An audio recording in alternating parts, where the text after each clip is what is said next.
Es un misterio que ha perseguido a una comunidad por décadas.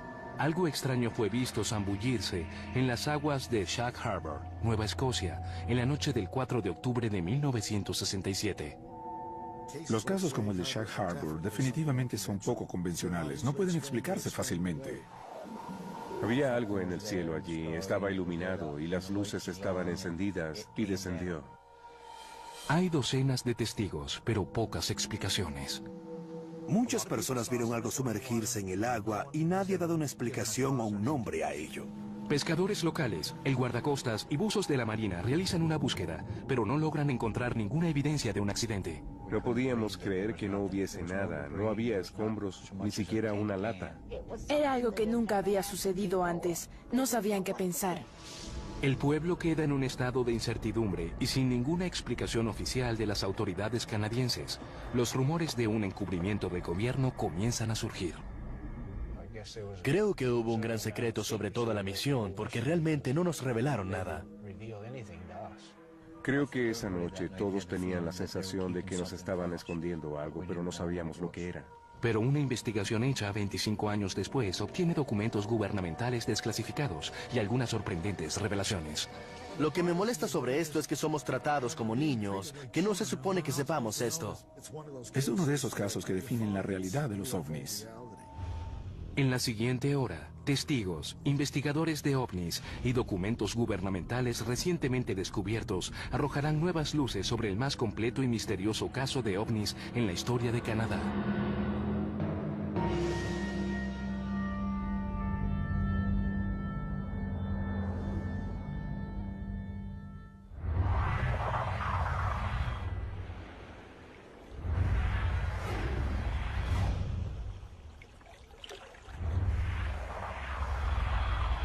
...4 de octubre de 1967. Algo inusual está ocurriendo en los cielos sobre la provincia canadiense de Nueva Escocia. Durante las menguantes horas de la noche, docenas de personas son confundidas por una serie de luces inexplicables en el cielo. Es una fecha que sería conocida después como la Noche de los OVNIs. Era una noche clara, llena de estrellas. Era una noche fría y había un viento suave. Una hermosa noche estrellada. La noche del 4 de octubre del 67 se me ha quedado grabada por varias razones. Y quizás la principal sea el principio de ver para creer. A las 10 de la noche, en el pueblo de Dartmouth, Chris Stiles, de 12 años, se prepara para ir a la cama y da un último vistazo por la ventana de su habitación. Queda atónito por lo que ve. Vi una extraña luz naranja que se movía por la costa y no se parecía a nada que hubiese visto. Era débil y era difícil distinguir los detalles, así que rápidamente tomé mi chaqueta, salí por la puerta principal y bajé hasta la costa para ver mejor. Una veloz carrera pasando los almacenes lleva a Stiles cara a cara con la misteriosa aparición. Cuando llegué a la costa vi una extraña esfera naranja, tal vez de 18 metros de diámetro. Tenía el color de un atizador de hierro cuando comienza a brillar en la chimenea, si dejas que se caliente lo suficiente. Estaba flotando, siguiendo la costa, tal vez a 3 metros sobre el agua. No emitía sonidos. Yo tenía mucho miedo y después de un rato huí de la escena. El objeto se mueve a través del muelle mientras Stiles huye del área, pero el impacto inicial deja una impresión imborrable. Supe por primera vez en mi vida, a los 12 años, lo que era el verdadero temor. El encuentro de Stiles con el ovni es solo el preludio de un brote de avistamientos que explotaron por Nueva Escocia esa noche. Una hora después, la pequeña villa pesquera de Shag Harbor, en el extremo sur de la península, comienza a hervir con avistamientos similares. El pescador de 18 años, Laurie Wickens, conduce a casa con 3 amigos cuando algo extraño en el cielo llama su atención. Íbamos en camino a Woods Harbor y al pasar por Shag Harbor, justo después de la oficina postal, miramos por la ventana y vimos una luz. Luego había 2, luego 3 y luego 4 encendidas. Parecían estar volando con nosotros a nivel. Creo que la luz tenía un color amarillo-naranja.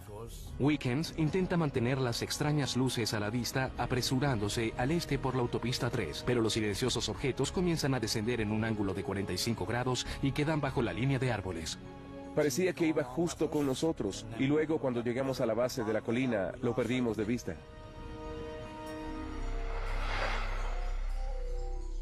A pocos kilómetros, Norman Smith, de 18 años, se dirigía a casa con un amigo por Bear Point Woods y vio algo similar en el cielo. Estábamos persiguiendo chicas e íbamos de regreso a casa y nos dimos cuenta de las luces en el cielo. La visión de las extrañas formas iluminadas fue suficiente para hacer que se detuviesen y observasen. Nos detuvimos junto al camino, yo salí y estaba viendo las luces. Estaban detenidas en el aire. Había 5 luces. La más cercana al suelo era como si observaras la luna llena. La siguiente era más pequeña y la siguiente más pequeña. No había sonidos, no podías oír nada. Smith observa las luces por algunos momentos, mientras la curiosidad se convierte en preocupación. Sabía que estaba asustado porque no sabía lo que era. Nunca antes había visto luces como esas en mi vida.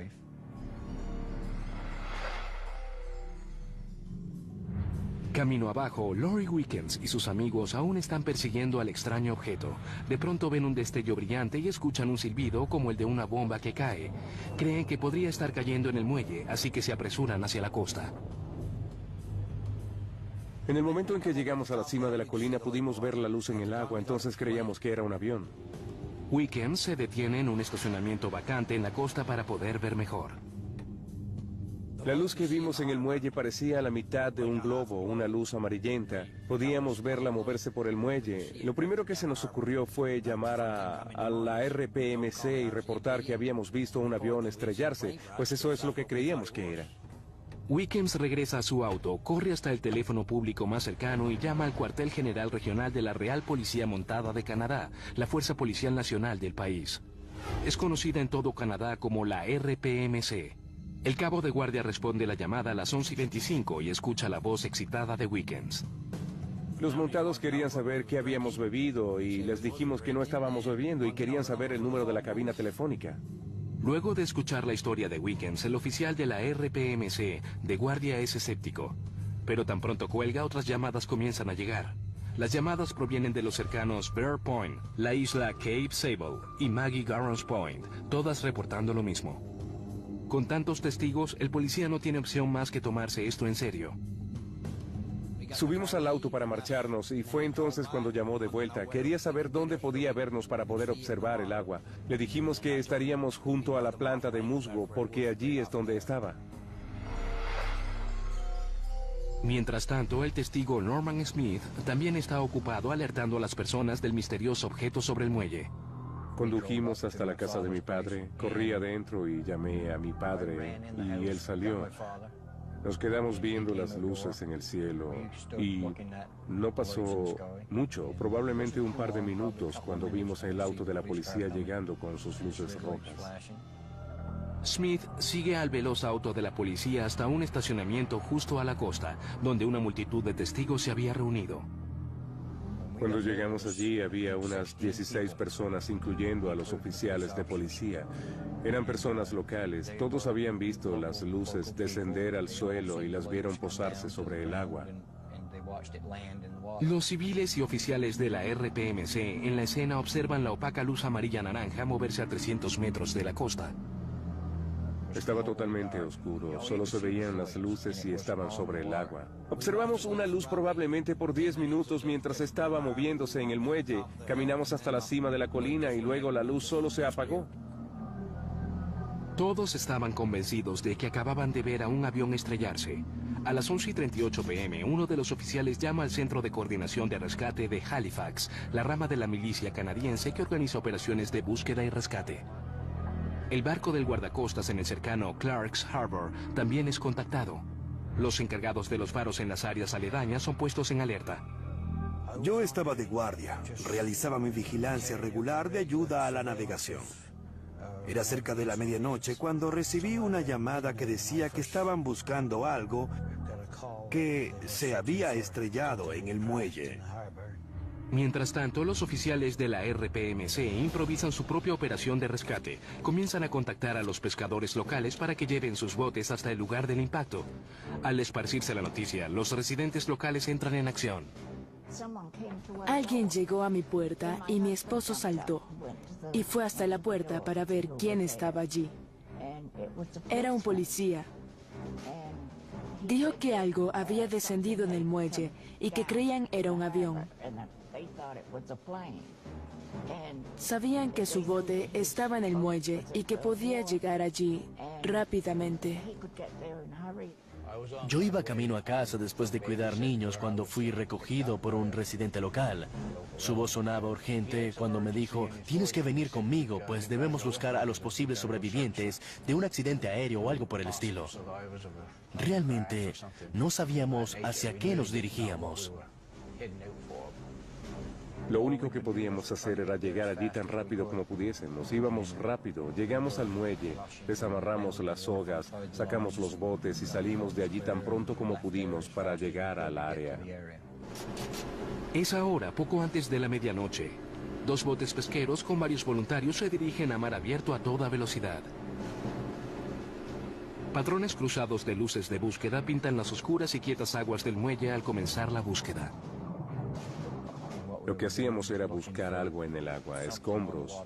En eso pensábamos. El ánimo en los botes es tenso mientras los potenciales rescatistas se preparan para una sombría escena de partes de cuerpos flotando y restos del avión. Lo que de hecho encuentran es incluso más extraño. Llegamos a una espuma en el agua. Era una espuma naranja que estaba sobre el agua burbujeante. Había una larga mancha. Estaba más o menos flotando en el agua. Y no sé lo que era. Los pescadores se dan cuenta de que la misteriosa espuma está vinculada a lo que se hubiese estrellado en el muelle. Norman Smith intenta obtener una muestra de la peculiar sustancia. Dimos vuelta con el bote y regresamos a la espuma. Cuando regresamos a ella, tomé una pequeña red y la sumergí en el agua, justo en la espuma. Cuando saqué la red de la espuma, no había nada. No podías ver nada, absolutamente nada en la red. He pescado toda mi vida y nunca había visto algo así. He estado en ríos, en lagos y en el océano, y nunca vi espuma como esa en el agua. La extraña espuma pronto se disuelve en las oscuras aguas. Pero incluso más intrigante que la espuma es la ausencia de restos en el lugar.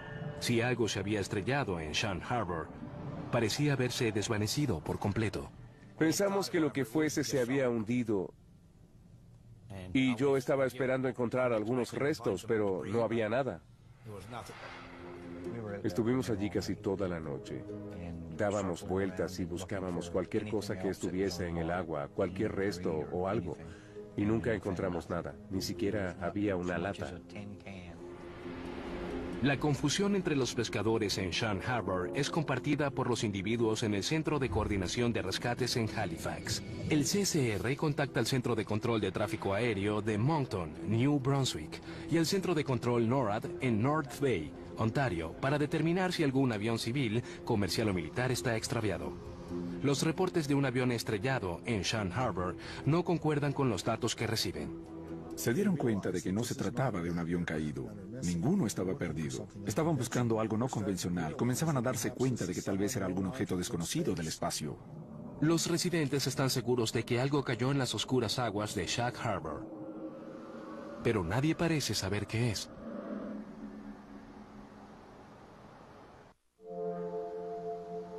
Shag Harbor es un pequeño y modesto pueblo pesquero en el extremo suroeste de Nueva Escocia. Es tan discreto que no aparece en algunos mapas. Todo eso estaba por cambiar el 4 de octubre de 1967. Varios residentes locales reportan lo que creen es un avión estrellándose en el muelle. Los avistamientos inician una cadena de eventos que llegarían a los titulares de todo el mundo. A pocas horas de los reportes iniciales, los pescadores locales, oficiales de policía y el guardacostas escudriñan las aguas del muelle durante toda la noche, pero no encuentran el accidente o los restos. Al salir el sol al día siguiente, la comunidad es presa de la preocupación y la incertidumbre.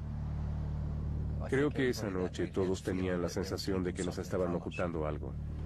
Pronto se esparce la noticia de que no se encontraron restos. Sin ninguna información de las autoridades, la especulación se esparce como la pólvora. Era la comidilla de la comunidad. Era un ovni. Y por supuesto, igual que todos, nos preguntábamos qué pudo haber sido. Las personas sentían temor. Se preguntaban si habría más, si se enredarían en sus redes, si se estrellarían sobre sus casas. ¿Qué estaba sucediendo aquí? Y no recibían ninguna respuesta. Finalmente, el Centro de Coordinación de Rescates emitió un comunicado que descarta la posibilidad de un accidente aéreo. A las 10:20 a.m. del 5 de octubre, el centro envió un telex marcado como prioritario al cuartel general de las fuerzas canadienses en Ottawa. El mensaje describía los avistamientos de los residentes y oficiales de la RPMC de Shag Harbor. Se refería a la cosa de Shag Harbor como un objeto oscuro. Y más importante, etiquetaba al objeto en cuestión como un ovni. También es único en que, de nuevo, el término ovni es usado por primera vez por las autoridades que investigaban y no por los testigos. Para la noche del 5 de octubre, el incidente de Shag Harbor se había convertido en un asunto militar. Después de revisar el telex del Centro de Coordinación de Rescates, el líder del escuadrón, William Vine, envía un mensaje urgente al Comando Marítimo Canadiense, el cuartel general de la Marina de Canadá para la costa atlántica. Recomendaba una inmediata búsqueda submarina en el área. Si el misterioso objeto oscuro no había dejado nada flotando en el mar, tal vez los equipos de buzos podrían hallar algo bajo la superficie. El Comando Marítimo responde despachando un equipo de buzos de la unidad de buceo de la flota naval en Halifax. Llegan el 6 de octubre y comienzan a bucear desde la cubierta del barco 101 del guardacostas. Escuchas todo tipo de rumores en un pueblo pequeño como este. Y luego se presenta la marina con buzos y esas cosas, y sabes que deben estar tomándoselo en serio, pues muchas personas vieron el evento en el cielo. Los buzos establecen un área del muelle de aproximadamente 800 metros de largo por 2.400 metros de ancho. Iban al lugar y comenzaban a buscar en patrones cuadrados. Escogían un área y normalmente la vigilaban colocando una boya allí. La visibilidad de las aguas de Nueva Escocia, tan llenas de plancton y esas cosas, normalmente es muy limitada, tal vez unos 6 metros a lo sumo. Era una búsqueda de baja tecnología, simplemente con linternas de mano bajo el agua. No nos permitían acercarnos al área. Estábamos allí fuera en el bote, pero debíamos permanecer lejos de donde estaban buceando. Mientras los buzos escudriñan las profundidades del muelle, la pequeña aldea pesquera es lanzada a la palestra mediática. El 7 de octubre, un equipo de camarógrafos de la Canadian Broadcasting Corporation llega y filma a los buzos en acción. Estas son las imágenes reales de la cobertura noticiosa. Los principales periódicos de Canadá también se habían ocupado de los extraños sucesos. Entre los primeros en ocuparse de la historia está el periodista Ray McLeod, del periódico Halifax Chronicle Herald. Yo era uno de los reporteros nocturnos de guardia en el Chronicle Herald, cuando el editor de asignaciones me llamó y dijo que había un reportaje sobre algo que se había estrellado en el muelle. Muchas personas lo habían visto, la RPMC reportó haberlo visto y el periódico quería descubrir qué se había estrellado allí. Pero cuando McLeod intenta descubrir lo que sucedió en el muelle, nadie tiene respuestas. Comencé siguiendo lo que obtuvimos de la RPMC y de lo que obtuvimos de búsqueda y rescate, y era que no tenían idea de lo que se había estrellado. Nada estaba extraviado, no habían visto nada descender en el radar en ningún lugar del área y básicamente estaban confundidos. Estaban perdidos, sí. La ausencia de información que rodeaba el incidente incita la curiosidad de McLeod y lo motiva a iniciar su propia investigación. Cada vez que no sabes algo, eso incita a tu imaginación. Debes preguntarte por qué no lo saben. Cuando todas las Fuerzas Armadas y todo el mundo decía, no tenemos idea, no podemos hallar nada, fue cuando usé entonces mis fuentes en las Fuerzas Armadas. La fuente de McLeod lo refiere al líder del escuadrón, William Bain, en la Oficina Aérea de Ottawa, una división de la Real Fuerza Aérea Canadiense a cargo de la investigación de casos de ovnis. La respuesta de Bain sobre el incidente de Shag Harbor es sorprendente. Por lo que él había escuchado hasta entonces, parecía uno de los pocos casos donde podría haber algo concreto sobre el incidente. Y eso, claro, fue la cita que terminó en el titular del diario. El 7 de octubre de 1967, el artículo de McLeod logró la primera página del ultraconservador periódico Chronicle Herald. McLeod estaba tan sorprendido como cualquiera de verlo allí. Luego apareció la historia y mi primera reacción fue, oh cielos, ¿qué he hecho? De acuerdo, nunca esperé ver ese escandaloso titular. Era un titular en letras rojas de 5 centímetros que se parecía más a algo que verías en el National Enquirer. Y eso sirvió para impulsar nuevamente los rumores y la especulación. La onda expansiva del artículo de McLeod reverberó por toda la provincia canadiense y llegó a las profundidades de Shag Harbor, donde la búsqueda submarina estaba en progreso. El 7 de octubre, el Comando Marítimo envía 3 buzos adicionales al sitio del impacto. Las inmersiones continúan y los residentes de Shank Harbor desean respuestas, pero no hay ninguna. Creo que toda la misión era bastante secreta, pues no nos revelaron nada. A algunas personas les dijeron que les estaba prohibido hablar de eso. Pensábamos que en algunos días escucharíamos que sí, que un avión se había estrellado y que estaba en el fondo del océano, o lo que fuese que encontraran. Pensábamos que en pocos días nos lo dirían, pero nadie lo hizo nunca. El Comando Marítimo concluyó la búsqueda submarina el 8 de octubre. Anunciaron que los 3 días de búsqueda en el muelle habían arrojado resultados nulos. 5 días después de los avistamientos, los residentes de Shank Harbor no estaban más cerca de saber que se había estrellado en el agua la noche del 4 de octubre, pero al final de la búsqueda submarina era solo el comienzo de un caso de ovnis que estaba por hacerse incluso más sorprendente.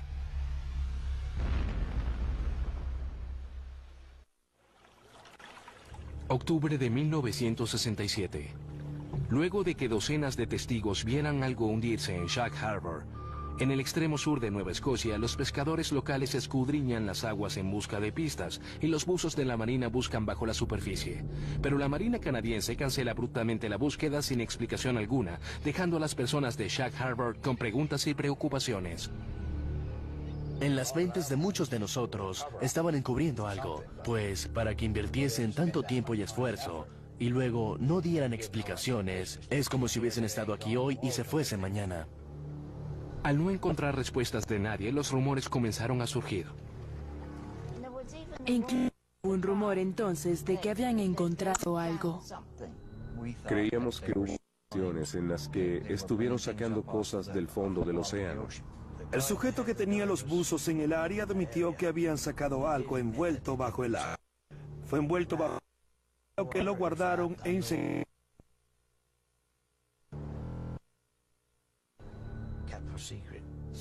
La especulación era rampante, pero siempre lo es cuando no le das explicaciones a alguien.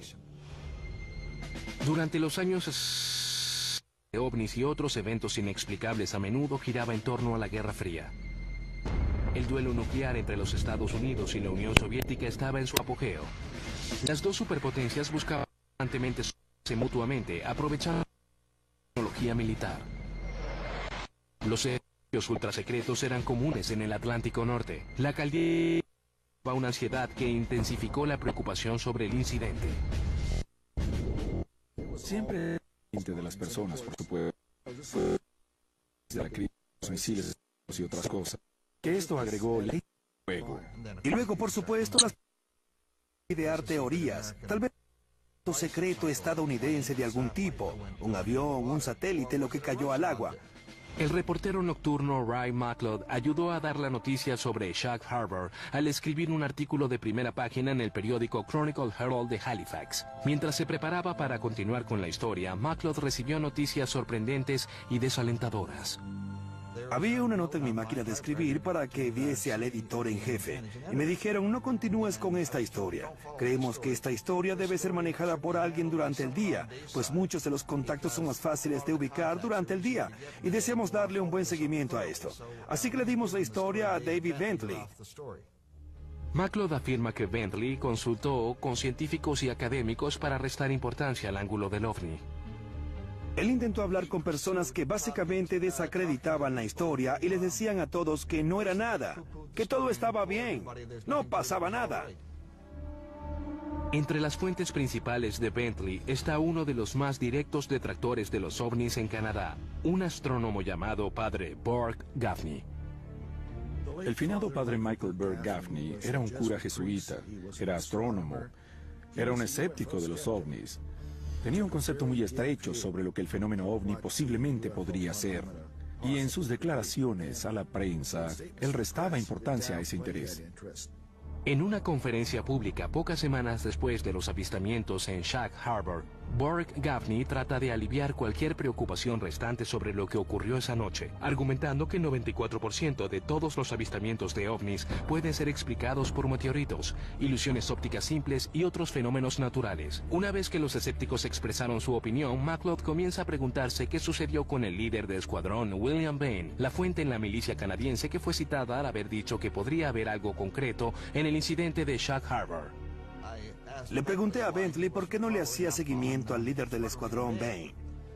Y Bentley me dijo que le habían dicho que ese hombre no existía y que no había tal oficina en Ottawa. Y que olvidara ese ángulo de la historia. ¿Se estaba rindiendo el Chronicle Herald ante la presión del gobierno canadiense? McLeod finalmente se da cuenta de que el ángulo de la historia que comenzó a seguir nunca llegaría al periódico. Me sentí mal de algún modo al no poder usar mi talento y contactos. Mi convicción de que las personas tienen el derecho de saber para seguir indagando hasta descubrir qué estaba sucediendo. Un periodista se siente vacío cuando tiene que hacer eso, pero en ocasiones tienes que hacerlo.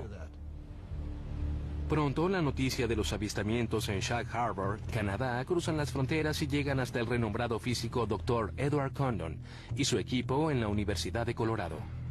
Condon y su comité trabajan bajo un contrato de $500,000 para la Fuerza Aérea de Estados Unidos, realizando una evaluación científica independiente de los fenómenos ovnis inexplicados.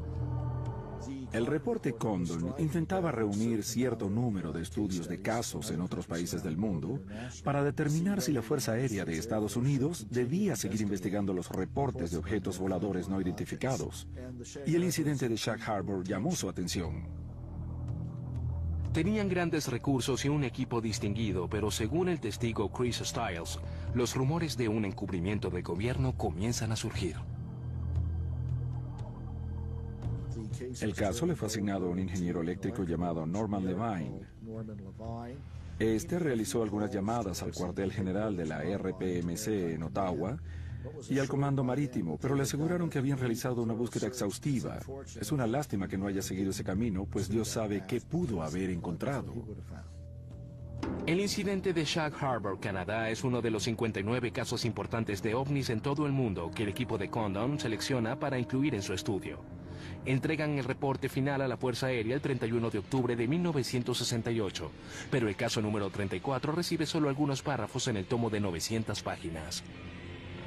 El reporte defiende la falta de iniciativa de Shag Harbor, arguyendo que mayores investigaciones por parte del proyecto no eran consideradas justificables. Esta conclusión sobre el caso de Shag Harbor es consistente con la visión general de Condon sobre la investigación de ovnis. Nuestra conclusión general es que no ha resultado nada del estudio de ovnis en los últimos 21 años que haya aportado algo al conocimiento científico. Creo que una de las cosas que ocurren cuando se realiza un estudio científico serio sobre los ovnis en casos específicos es que a menudo existe un criterio muy formal y rígido. Y a menudo lo que ocurre es que los mejores casos, sin importar cómo uses las definiciones o cuán cuidadoso seas, se escurren por las grietas. Creo que eso fue lo que ocurrió en Shag Harbor.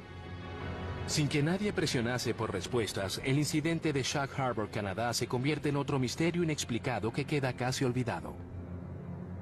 Pronto desapareció de los titulares y pasó a la última página. Y un mes después era difícil encontrar algo sobre eso. Las personas se iban a casa, hacían un emparedado e iban a trabajar. La vida continuó. Pero 25 años después, una nueva investigación se inició sobre el incidente de Shag Harbor. Esta vez, algunas revelaciones sorprendentes dejaron claro que el libro sobre este caso nunca debió cerrarse. En octubre de 1967, más de una docena de testigos ven un ovni sumergirse en Shag Harbor, Canadá. 25 años después, aún quedan preguntas sin responder. Allí es donde ocurrió todo, justo allí. Sabíamos que algo descendió del aire y se sumergió en el agua. No sabíamos lo que era. Uno de los testigos de esa noche no puede olvidar lo que vio sobre el muelle. Chris Stiles había visto al ovni desde su hogar en Dartmouth, Nueva Escocia. En 1992, mientras miraba televisión una noche, todo cambiaría. Yo había visto una retransmisión del episodio de Misterios No Resueltos que trataba sobre el incidente de Roswell y me hizo pensar en Shag Harbor. Y lo que recordé sobre Shag Harbor, que era tan estremecedor, fue que no hubo negaciones, que las autoridades creían que era un incidente genuino de ovnis y que simplemente se había olvidado.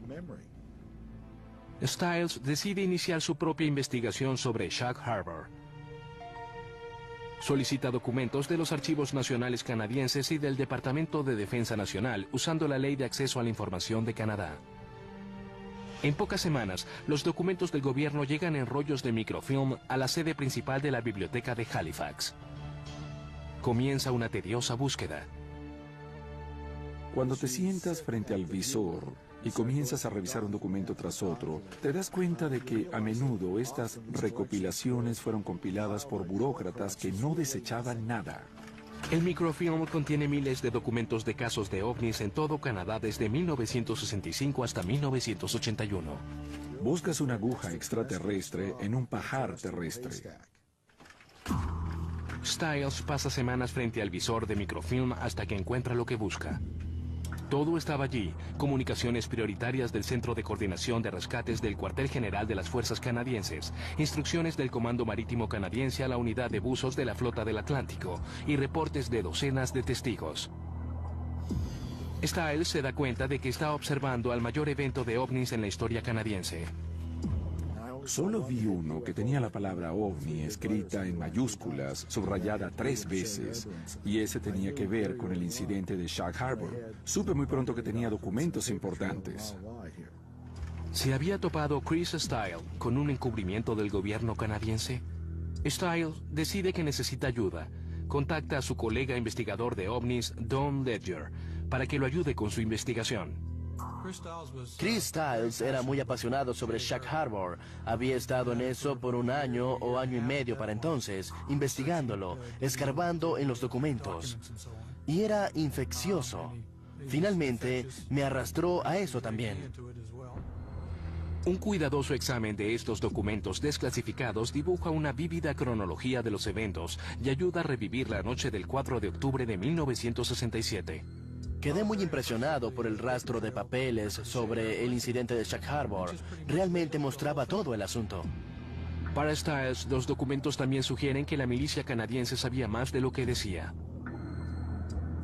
Creo que lo que más me sorprendió fue cuán cómodos parecían estar estos militares con la posibilidad de estar de hecho observando un objeto de origen extraterrestre. De algún modo era como reconocer la realidad de los ovnis. Stiles descubre documentos que demuestran que los avistamientos del 4 de octubre no estuvieron confinados solo a Shag Harbor. Llegaron reportes de testigos de toda Nueva Escocia esa noche. Entonces se topa con el testimonio de un testigo de una fuente inesperada, pero extremadamente confiable: experimentados pilotos de aerolíneas. A las 7:15 de la noche del 4 de octubre de 1967, 2 pilotos del vuelo 305 de Air Canada volaban a una altura de 12,000 pies sobre el sureste de Quebec. El capitán Pierre Charbonneau y el primer oficial Robert Ralph miran por la ventanilla izquierda y ven algo sorprendente. Lo que vieron esa noche fue un gran objeto redondo coloreado en el cielo, que les pareció una especie de cometa con una cola. Estaba junto al ala izquierda, solo un poco más alto que ellos. Los experimentados pilotos están confundidos, observan la extraña forma por varios minutos cuando de pronto ven una serie de explosiones. Según su testimonio, comenzaron a tomar acciones evasivas cuando el ovni desapareció en un grupo de nubes. Luego de algunas deliberaciones, los pilotos deciden redactar reportes oficiales sobre el extraño suceso. No es común que los pilotos reporten un ovni, especialmente los pilotos comerciales, a causa de la posibilidad de algunas recriminaciones posteriores de parte de sus empleadores o tal vez de la ridiculización de sus colegas. Al continuar con su investigación, Stiles descubre más información de una fuente inesperada. En la Universidad de St. Mary, en Halifax, Stiles encuentra un tesoro de expedientes X recopilado por nada menos que el escéptico de los ovnis, que había restado importancia al incidente de Shag Harbor en la prensa, el padre Burke Gaffney. Un expediente X no es solo un expediente secreto, sino uno que no es admitido por la agencia que lo origina. Así que era genial que estuviesen allí, porque no había registro de ellos en Ottawa, ni en los archivos nacionales, ni el cuartel de la RPMC. Los expedientes X de la RPMC, recopilados por Bart Gaffney, brindan más detalles sobre la noche del 4 de octubre.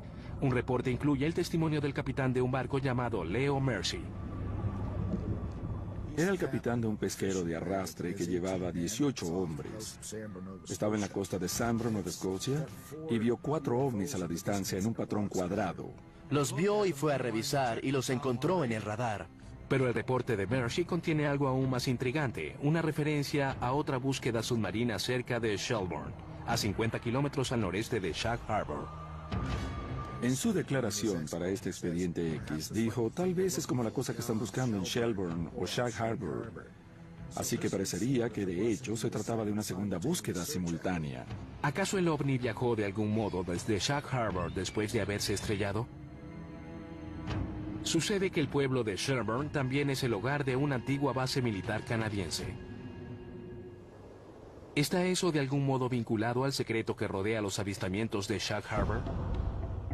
De hecho, durante los 60, la instalación de Shelburne era llamada oficialmente un instituto oceanográfico, pero su identidad real estaba cubierta por las intrigas de la Guerra Fría. En su apogeo servía de puesto de escucha ultrasecreto para rastrear los movimientos de los submarinos soviéticos en el norte del Atlántico para la Marina estadounidense.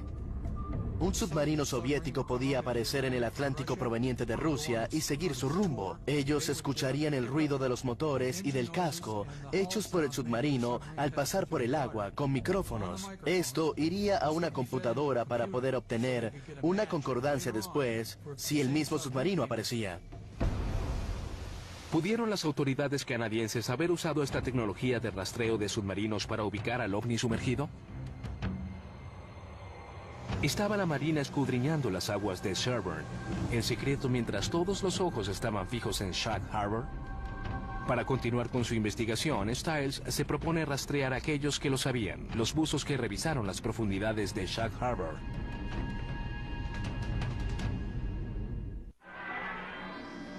El 4 de octubre de 1967, Chris Stiles fue uno de los muchos testigos que vio algo extraño en el cielo sobre Nueva Escocia. Ahora está intentando descubrir qué fue. Ha descubierto documentos gubernamentales desclasificados que indican que la milicia canadiense estuvo involucrada en la intensa búsqueda de un ovni que aparentemente se estrelló en Shag Harbor. Las autoridades canadienses aseguran no haber hallado nada, pero Stiles comienza a sospechar que los buzos podrían tener la clave del misterio. Varios no estaban dispuestos a hablar, pero algunos sí. Y contaron una historia muy interesante que iba mucho más allá de los artículos de prensa. 9 de abril de 1993. Uno de los buzos accede a darle una entrevista a Stiles, pero exige permanecer en el anonimato. Stiles queda impactado cuando el buzo le informa que de hecho encontraron algo bajo el agua, pero que no fue en Shag Harbor. Finalmente me explicó que para el momento en que los buzos llegaron a Shag Harbor, sabían que el objeto ya no estaba allí, que de hecho había quedado reposando en el lecho marino a 40 kilómetros de Government Point, cerca de la base Shelburne. ¿Había el ovni eludido los esfuerzos de búsqueda en Shag Harbor viajando bajo el agua con su propia energía, costa arriba en Nueva Escocia? De ser cierto, eso significaría que la milicia canadiense realizó una búsqueda secreta en Shelburne, que le fue ocultada al público. La nueva revelación del buzo confunde a Stiles. Sentía la historia de Shelburne muy preocupante. Había muchas cosas que eran seguras. Teníamos documentos del gobierno, pero ahora había un elemento de caja negra en el caso. Y al principio yo estaba muy cauteloso, dudaba mucho de eso. Ahora Chris Stiles se pregunta si la búsqueda de la Marina en Shag Harbor fue solo un complejo señuelo para la búsqueda real que ahora le revelaba el buzo. Al ser presionado por los detalles, la historia del buzo se hace aún más increíble. Cuando los buzos fueron enviados a Shelburne, se sumergieron sobre el objeto y descubrieron que, de hecho, había un segundo objeto allí, al que describieron como dando asistencia al primero. No sabía qué hacer con eso. Esto iba mucho más allá de los eventos en el incidente de Shag Harbor. El buzo le informa a Stiles que una flotilla de barcos canadienses y de la Marina estadounidense, de hecho, anclaron sobre los dos objetos en Sherburne y monitorearon sus actividades. Y dijo que cuando él se sumergió con su compañero, quedaron sorprendidos al descubrir que aún había actividad allí y que de hecho vieron seres. Estaban en el fondo y observaron lo que creyeron eran criaturas de uno de los objetos ayudando a otro objeto. La historia del buzo canadiense no termina allí. Dice que la flotilla de la Marina observó a los dos ovnis por 7 días. De pronto, la operación fue interrumpida por un submarino ruso que cruzó las aguas territoriales canadienses. En esta coyuntura crítica, los barcos de la Marina fueron desviados para interceptar al submarino. Intentan interceptar al submarino soviético tratando de cortarle el paso. Y es entonces, mientras hacen esta maniobra, cuando los dos ovnis comienzan a moverse hacia el Golfo de Maine y finalmente, según reportaron, rompen la superficie del agua y se van volando. ¿Existe algún testigo en el registro que pueda corroborar la fantástica historia del buzo? ¿Alguien vio a dos ovnis dejar las aguas de Sherburne? Tal vez. A las 10 en punto, el 11 de octubre de 1967, exactamente una semana después de los avistamientos de Shag Harbor, las misteriosas luces en el cielo fueron vistas de nuevo, esta vez por una familia en Lower Woods Harbor, a 56 kilómetros de Sherburne. Observamos lo que se conoce como el avistamiento de Lochlan Cameron, una semana después, exactamente. Y vemos dos juegos de luces saliendo del área de Shag Harbor y volando. Encaja con la historia del buzo como un guante. Es difícil ignorar tal sincronismo. Y debemos preguntarnos, ¿acaso una nave alienígena realmente se estrelló en Shag Harbor como sugiere el buzo de la Marina? ¿O podría haber otra explicación? Una pista importante para esa pregunta podría existir aún, si lo que dice un antiguo encargado de faro es cierto. El segundo día encontré un cilindro. Sabía que era algo diferente, algo que nunca antes había visto. Tenía forma cilíndrica, tal vez de 1 metro de largo y 45 centímetros de diámetro. Estaba parcialmente quemado, con cables saliendo de él y un olor terrible. Luego de encontrar el cilindro en la costa rocosa de la isla Bon Portage, Banks dice que lo notificó al Departamento de Transporte canadiense. Le indicaron que empacase cuidadosamente el objeto y lo entregase a un oficial naval estadounidense en el muelle de Prospect Point. Tenía que ser algo que necesitaban mucho, que deseaban mucho, porque lo trajeron volando desde Virginia. O eso fue lo que me dijo. Pero ¿qué había dentro del cilindro que era tan urgente y tan secreto? Yo trabajaba para el gobierno federal en ese momento y realmente no me siento cómodo para responder eso. Es un misterio en proceso que continúa invitando a la especulación. Para algunos, la evidencia apunta a los experimentos militares secretos de la Guerra Fría. En mi mente imaginé que probablemente era algún tipo de avión a control remoto experimental o algo que tenían entonces. Uno de los primeros que tuvieron que de algún modo se les escapó. Creo que era un aparato de vigilancia y que se estrelló él mismo. O lo derribaron. Mi opinión era que fue un avión militar estadounidense. Otros arguyen que algo capaz de operar sobre y bajo el agua solo puede ser extraterrestre. Incluso ahora, en la época de los aviones sigilosos, aún no tenemos nada que sea tanto aerodinámico como hidrodinámico. ¿Qué era el objeto? Es lo que todos siempre quieren saber. ¿Qué era el objeto? Lo que haya entrado en el muelle esa noche estaba controlado inteligentemente y era de naturaleza extraterrestre. No está claro cuándo, si es que alguna vez, todo el conjunto de registros militares será liberado. Si lo son, darán luces sobre este extraño incidente y tal vez resolverán de una vez por todas lo que ocurrió en Shag Harbor el 4 de octubre de 1967. Hasta entonces, quedamos con el misterio, la especulación y los recuerdos borrosos de las personas que vieron algo muy inusual estrellarse en el océano esa noche.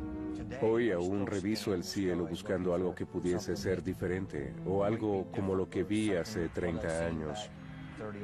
Lo único que me gustaría saber es qué era.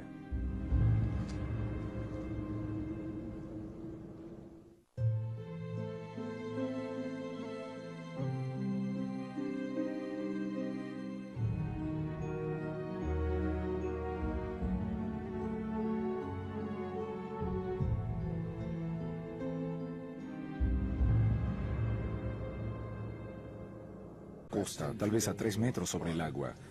No emitía sonidos. Yo tenía mucho miedo y después de un rato huí de la escena.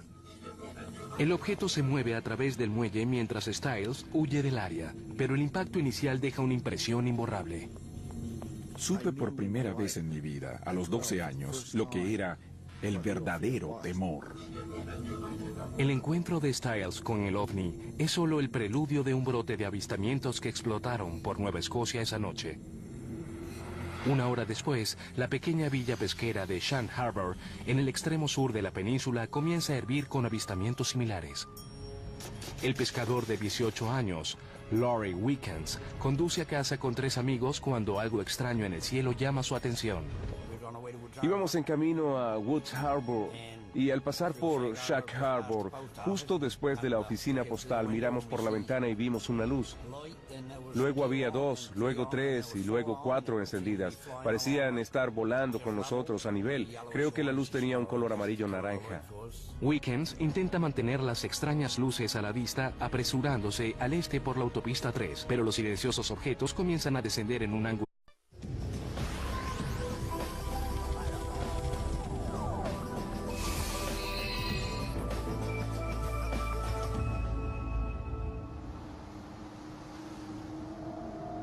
Es un misterio que ha perseguido a una comunidad por décadas.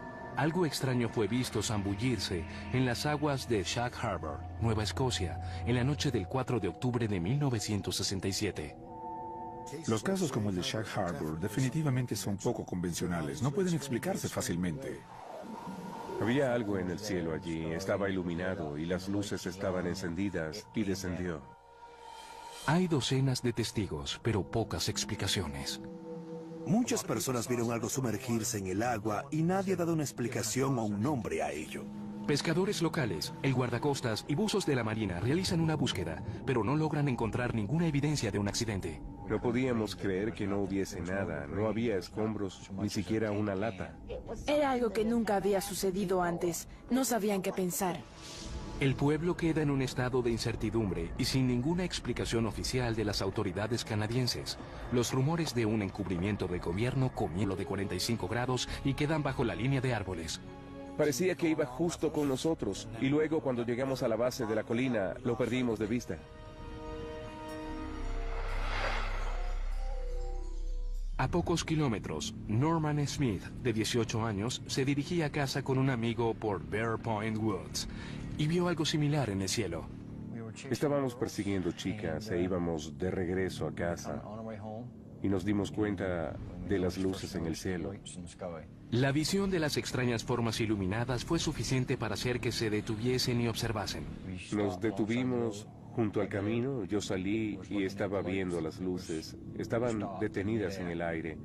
Había 5 luces. La más cercana al suelo era como si observaras la luna llena. La siguiente era más pequeña y la siguiente más pequeña. No había sonidos, no podías oír nada. Smith observa las luces por algunos momentos, mientras la curiosidad se convierte en preocupación. Sabía que estaba asustado porque no sabía lo que era. Nunca antes había visto luces como esas en mi vida. Cuantas horas de la noche, docenas de personas son confundidas por una serie de luces inexplicables en el cielo. Es una fecha que sería conocida después como la Noche de los OVNIs. Era una noche clara, llena de estrellas. Era una noche fría y había un viento suave. Una hermosa noche estrellada.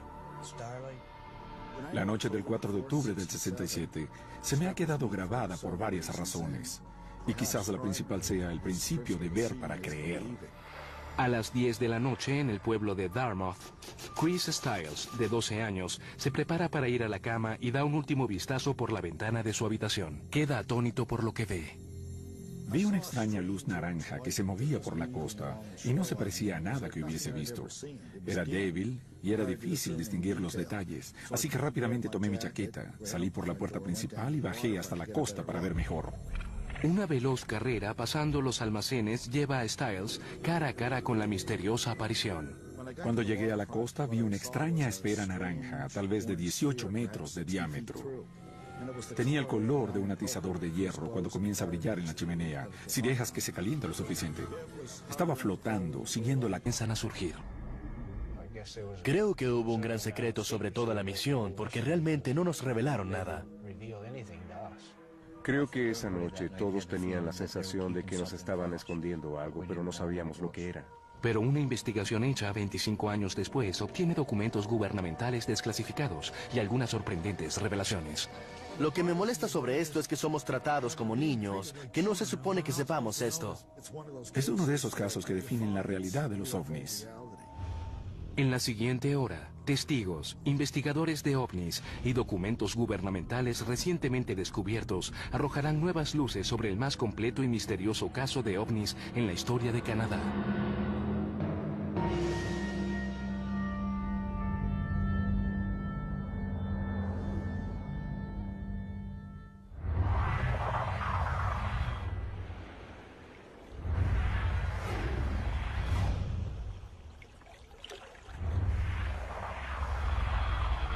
...4 de octubre de 1967.